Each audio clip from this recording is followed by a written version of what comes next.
guys, pag-usapan lang natin ang breaking news. May pasabog nga naman kasi ang bali-balita at exclusive na pinag-uusapan ngayon. Ito yung pinakain ng grapes sa ilalim ng table nung New Year.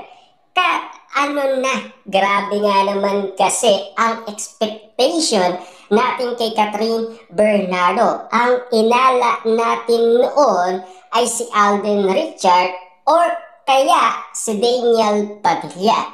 Pero bakit naging ganito ang issue, 'di ba? Pero hanggang ngayon kasi kwento-kwento pa rin umano sina Catherine Bernardo at Mayor Mark Alcala. Subalit merong pagkakaintindi ang bawat tao umano sa bawat nangyayari. Patungkol umano kay Daniel Padilla, Mami Min Bernardo, dahil naging motibo umano ang lahat ng mga reaction nila kung bakit paniwalang-paniwala umano ang karamihan dahil sa nangyayari. Lalong-lalo na yung kay Trina na malapit na kaibigan umano ni Catherine Bernardo. Kaya hindi na tayo masyadong nalilito umano or gulong-gulo ang bawat isyong kwento kay Catherine Bernardo at Mayor Mark Alcala.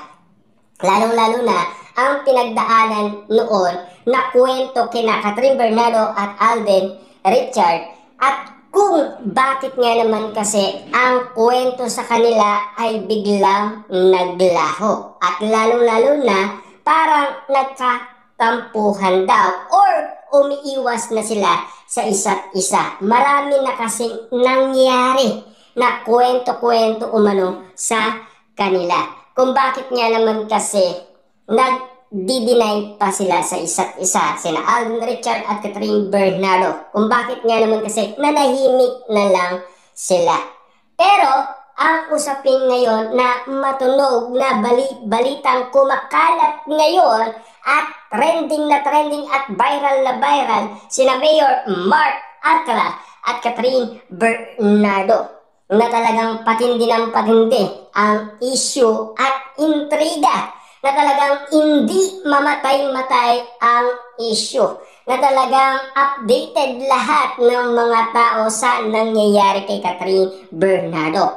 Pero ang tanong, bakit si Catherine Bernardo ay tahimik lang? Bakit hindi pa rin sila nagsasalita ni Mayor Mark Alcala? Kahit daw lumantad na sila, kahit hindi nila kayang pigilan ang bawat usapin umano sa social media na lagi silang pinag-uusapan. Lalong-lalo na kasi ito ang naging ugat or dahan para maniwala ang karamihan. Kita nyo naman, no? Talagang walang tigil ang mga paniniwala umano ng mga netizens at mga sausawerang kapitbahay. Dahil yan lagi ang issue umano ni Catherine Bernardo at Mayor Mark Alcala. Subalit nga naman kasi ang kwento ni Catherine Bernardo ay parang nagkakaroon na kasi ng katotohanan dahil sa iniisip umano or nararamdaman ng iba't ibang mga tao dahil sa nakita si Catherine at nakita si Mayor Mark Alcala. Ano nga ba talaga ang katotohanan? At lalong-lalo na kasi naging pasabog pa umano ang pagpunta ng news reporter sa NAIA para malaman din natin ang katotohanan kung doon nga nangyari ang kwentong nabuksan at kumalat sa social media na sinasabi nila spotted si Catherine Bernardo at Mayor Mark Alcala sa NAIA kung sila nga ba ay totoong papunta sa Australia. Yan kasi ang mga matunog na bali-balita at meron pang karagdagan pasabog umano ang balita sa atin. Alam pala ni Mami Min Bernardo ang pag-alis ni Catherine Bernardo.